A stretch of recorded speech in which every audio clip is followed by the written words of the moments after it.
그리고는 다이어트라고 적어드렸는데 부정식 선생님의 원스톱 행정쟁송법 서브의 장점이에요. 이 책은 미리 설명을 적어드렸는데요.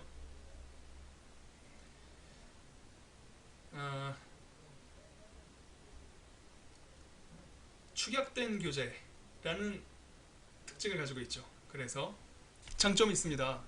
핵심이 선명해요.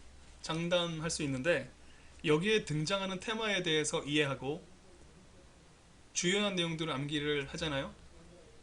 당연히 유효 경쟁자에 들어갈 수 있습니다. 합격을 보장한다는 얘기까지는 드릴 수가 없어요. 그런 것들은 여러분들의 특별한 노력이 더해져야 가능한 것이고, 다만 여러분들이 접근 가능한 교재들 중에 가장 가성비가 높은 교재라는 말씀은 드릴 수가 있습니다.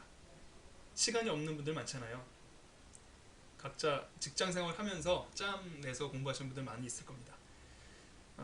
시중에 존재하는 노무사 행정쟁송법 교재들이 많이 있는데요. 그 중에서도 행정쟁송법 서브처럼 가성비가 높은 교재는 없습니다.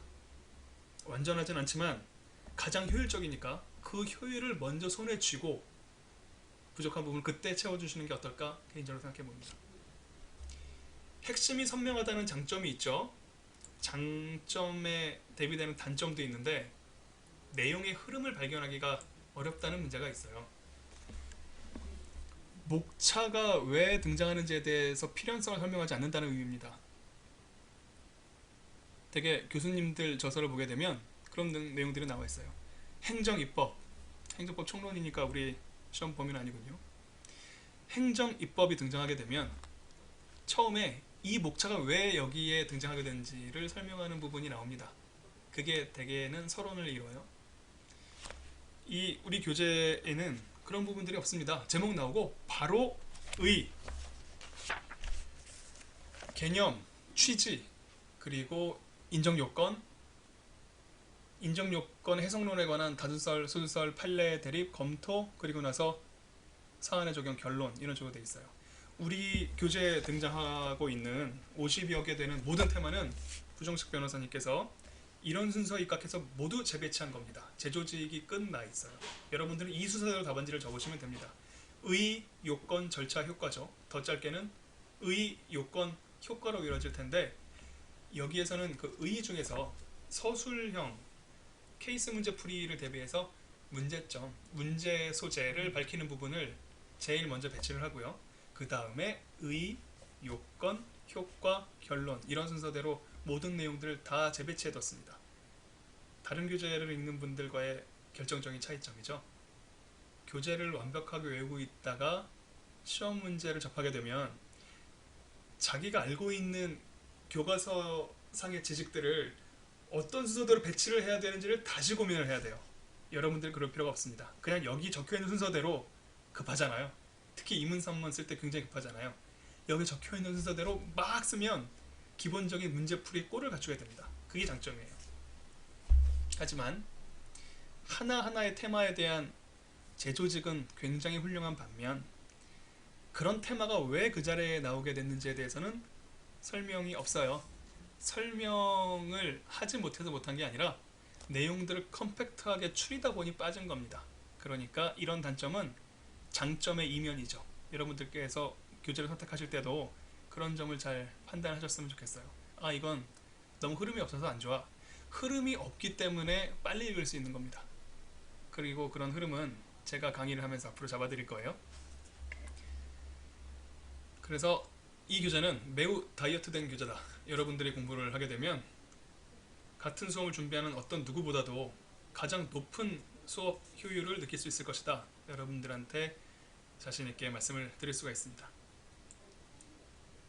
옆으로 읽을 수 있으면 사실 끝난 거예요. 뭐든지 요약할 수 있으면 내용 다 이해한 거잖아요. 그런 의미에서 생각하시면 되겠습니다. 실용성이 높은 책이에요.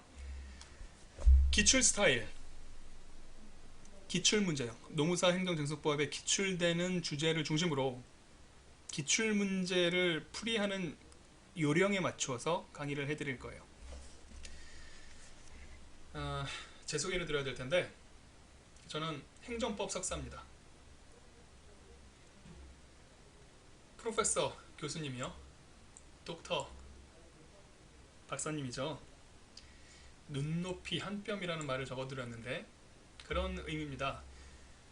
어, 재밌는 사고 실험을 할 수 있죠. 아인슈타인은 이것만 가지고 노벨상을 탔습니다. 사고 실험이요. 여러분들께서 존경하는 법학 교수님들이 있으실 거예요. 한 번쯤 떠올려 보셔도 좋겠는데 그분들이 앞으로 한 달 동안 열심히 준비한 다음, 한 달입니다. 열심히 준비한 다음 노무사 시험을 보러 들어가셨다. 합격할까요? 떨어질까요? 안타깝지만 그분들이 정말 훌륭한 분들이지만 떨어지십니다. 놀라운 이야기는 행정법 교수님이라고 가정을 해보죠. 행정법 시험을 고득점을 할 수 있을까? 알 수 없습니다. 그분들을 존경하지 않아서가 아니라 모든 일은 해당 분야의 전문가들이 있다는 말씀을 드리고 싶어서 그러는 거예요. 제가 전문가라는 얘기가 아니라 여러분들이 전문가라고요. 행정법 전공하신 교수님들도 하다못해 3, 4일 일주일 수험 답안지를 써보는 연습을 하지 않고 바로 투입을 하잖아요. 그러면 시간 내에 다 못 쓰십니다. 전문가가 여러분들이에요. 그분들이 전문가가 아니라. 그분들은 문제를 출제하고 채점하는 전문가이지 문제를 시간 내에 논점과 배점에 맞춰서 잘 쓸 수 있는 훈련은 여러분들이 훨씬 더 많이 되어 있습니다. 그래서 여러분들과 눈높이가 한 뼘 차이가 아니죠.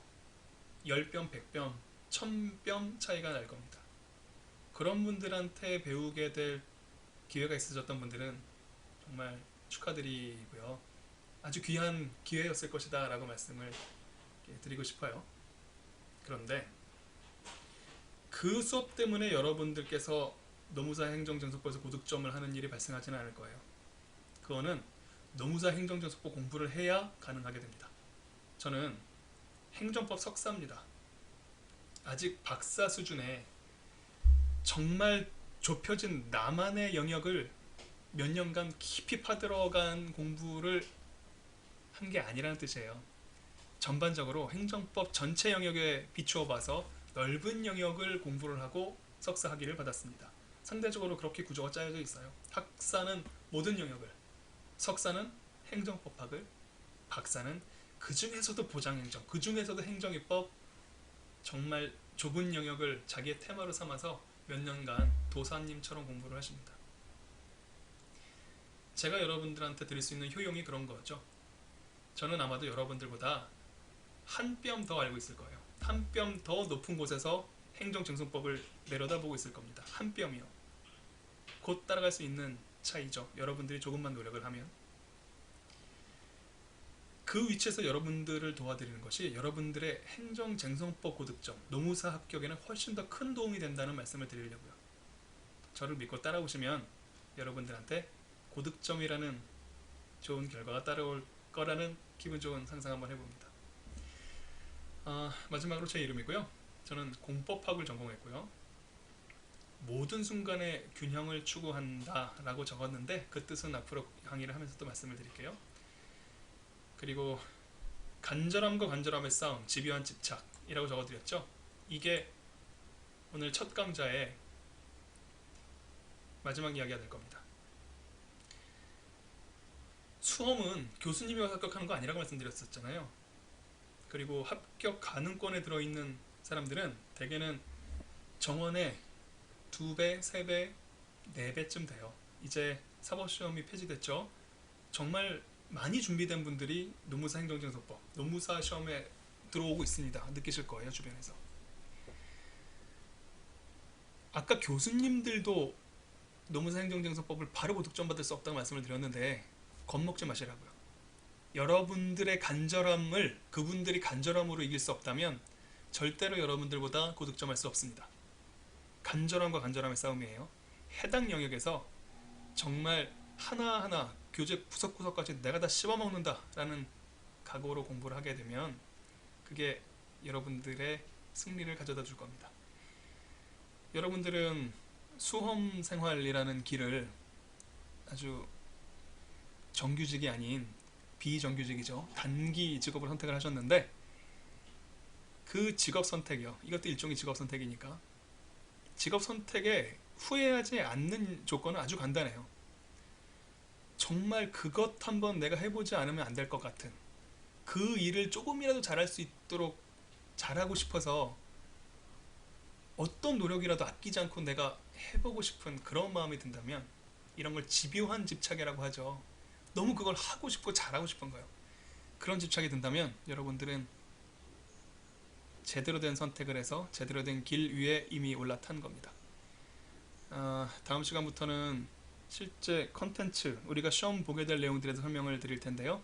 그러면 첫 시간에 말씀드렸던 내용을 잘 생각해 보시고 우리 교재 특성이나 또 수험 계획 같은 거 참고하셔서 전체적인 계획을 머릿속으로 한번 담아 보신 다음에 집요한 집착을 가지고 여러분들의 간절함이 다른 사람의 그들의 간절함을 이길 수 있는 상태인지를 스스로 한번 확인해 보는 기회를 가져보시고 또 다음번 수업에 임하셨으면 좋겠습니다. 아직 첫날 수업 끝난 거는 아니지만요. 첫날 수업의 첫 번째 강좌 끝내도록 하겠습니다. 감사합니다.